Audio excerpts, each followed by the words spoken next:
Fushigi.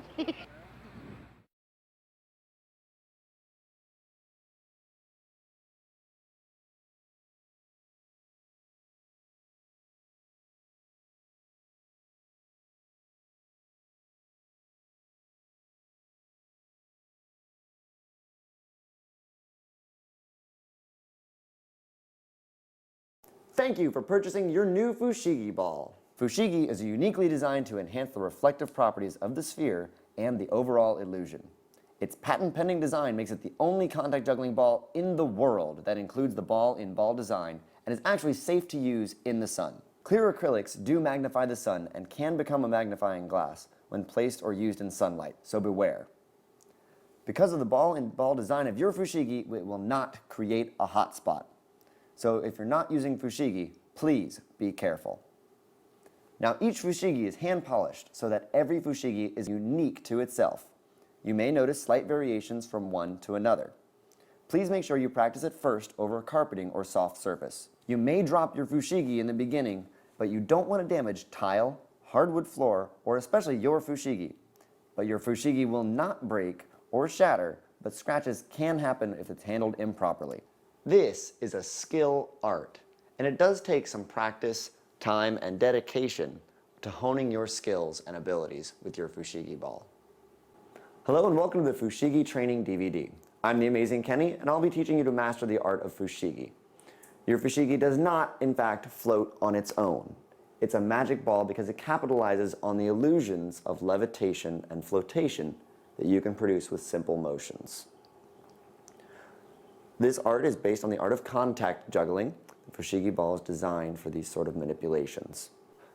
It's recommended that before you attempt any of the more difficult manipulations with your Fushigi that you please watch the DVD and read the materials that we've given you so that you can become a Fushigi master safely while still having fun. There's three categories that we're going to break this up into. Isolations, where it looks like the ball is floating or levitating. Hand rolls and body rolls, where it glides across your hands and body. And palm spinning, which is using multiple spheres at once in a single hand or in both hands. Now, the secret to isolations is being able to keep the ball stationary in one point and doing other things with your hands. Now, right now, I'm holding a ball. Now, I'm doing magic. This is what we call the simple levitation or claw isolation. It's called a claw because I'm kind of clawing the ball and holding it just with my pointer finger and thumb. The simple way to learn this is to hold it in front of your body, move your hand up in front of the sphere, slide down the side, and then twist to the beginning. Again, that's up in the front, down the side, and twist. You may want to watch the ball closely as you try this and make sure that it's staying still. Because if you move the ball around even a little bit, you've destroyed the illusion that we're creating. Now, we've taught you the steps of up, side, and twist. You can actually do it in reverse and still have the illusion. You can move all around as long as the ball remains stationary. That's the claw isolation. Our next trick in the isolation series is the Enigma, which is one of my favorite moves. And it looks like this. It's actually fairly simple to do.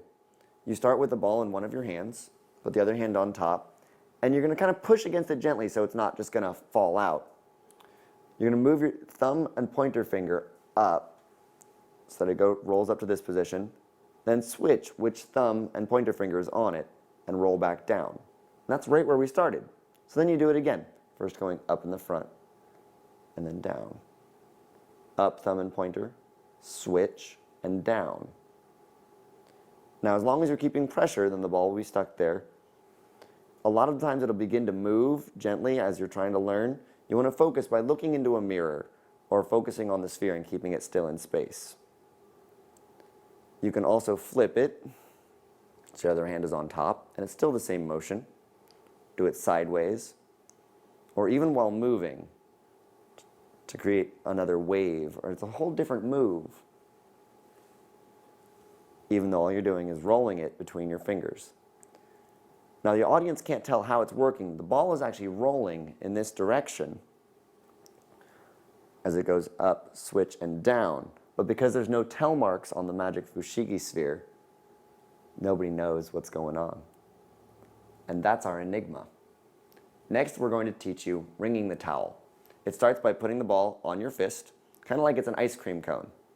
Your other hand goes on top, and you just flip the ball over. Take one hand away, and then I'm going to roll it down my fingers. The very tips of my fingers makes it easier to see for the audience. Back to this fist, and repeat. Slide across the fingers, and back up. By doing this motion, it's kind of like wringing out a towel. You can go back and forth, you can pretend like you're driving, or you can keep going in one direction, or switch.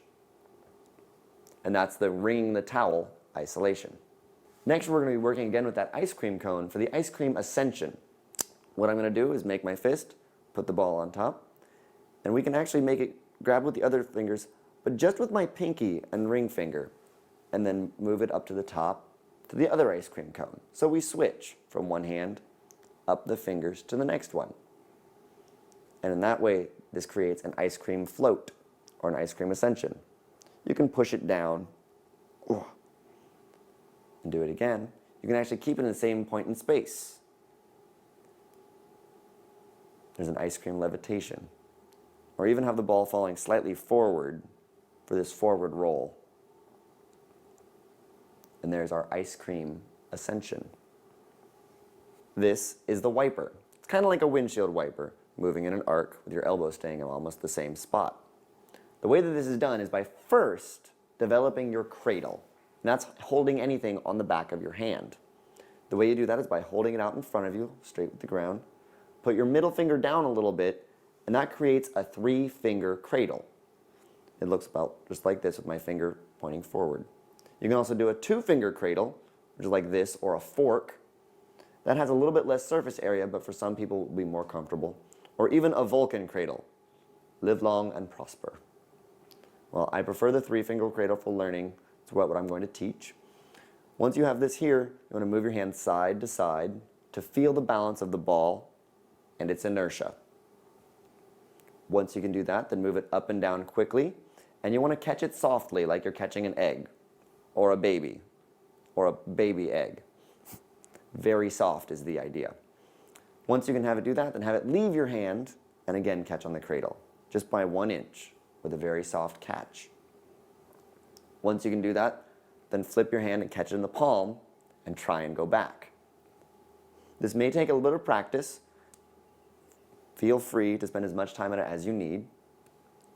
Once you have it down, you're going to hold it parallel with your body.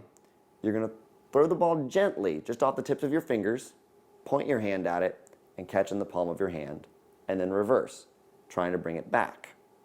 And this is kind of a flyaway wiper. You see the ball comes off of my hand. The beauty and grace of contact juggling with your Fushigi comes with keeping contact with the ball. You throw it more gently, glide your hand underneath it, and then you're doing the wiper. Next, we're going to learn the cradle to palm transfer, and that's exactly the way it sounds. You'll hold the ball in your cradle, you transfer it to your palm. Well, to make that into a complete move, or a cradle to palm butterfly, you windshield wiper, place it in your palm, and wiper again. This creates an infinity symbol, which contact jugglers call butterflies.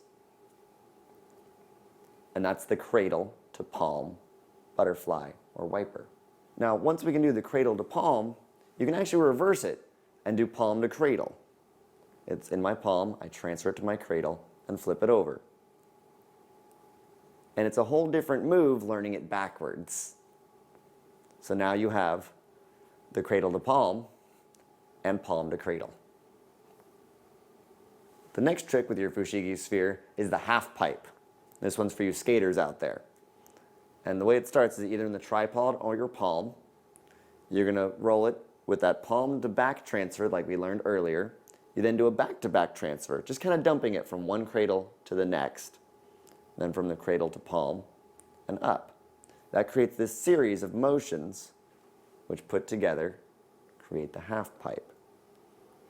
It's important to try and keep it moving in a straight line.